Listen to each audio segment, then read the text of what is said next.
time for a brief history of the United States of America. Hi, boys and girls, ready to get started?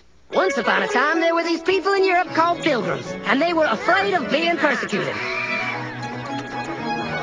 So they all got in a boat and sailed to the New World where they wouldn't have to be scared ever again. Oh, I'm so relaxed. I feel so much safer. But as soon as they arrived, they were greeted by savages, and they got scared all over again. So they killed them all. Now, you'd think wiping out a race of people would calm them down, but no. Instead, they started getting frightened of each other. Witch! So they burned witches. In 1775, they started killing the British so they could be free. And it worked, but they still didn't feel safe. So they passed a Second Amendment which said every white man could keep his gun. I loves my gun. Loves my gun. Which brings us to the genius idea of slavery. You see, boys and girls, the white people back then were also afraid of doing any work. So they went to Africa, kidnapped thousands of black people, brought them back to America, and forced them to work very hard for no money. And I don't mean no money like I work at Walmart and make no money. I mean $0. Nothing. Not a zip. Doing it that way made the USA the richest country in the world.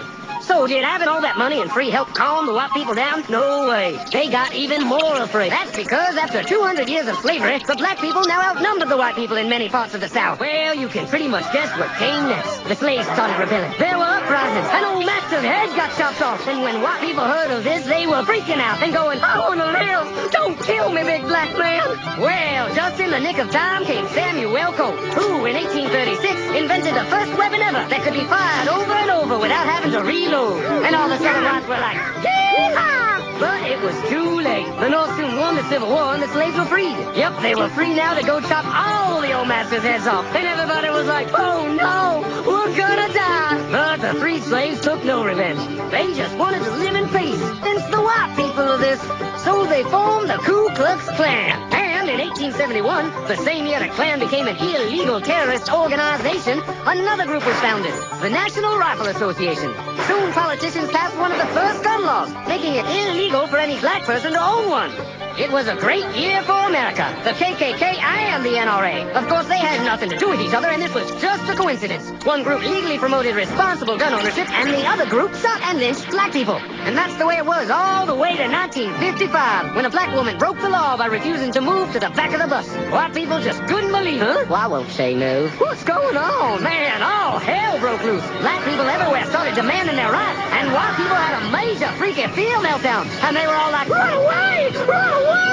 And they did. They all ran fleeing to the suburbs where it was all white and safe and clean. And they went out and bought 250 million guns and put locks on the doors, alarms in the houses, and gates around the neighborhoods. And finally, they were all safe and secure and snug as a bug.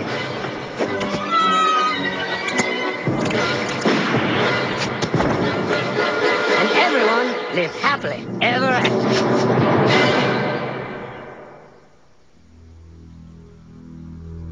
Or did they?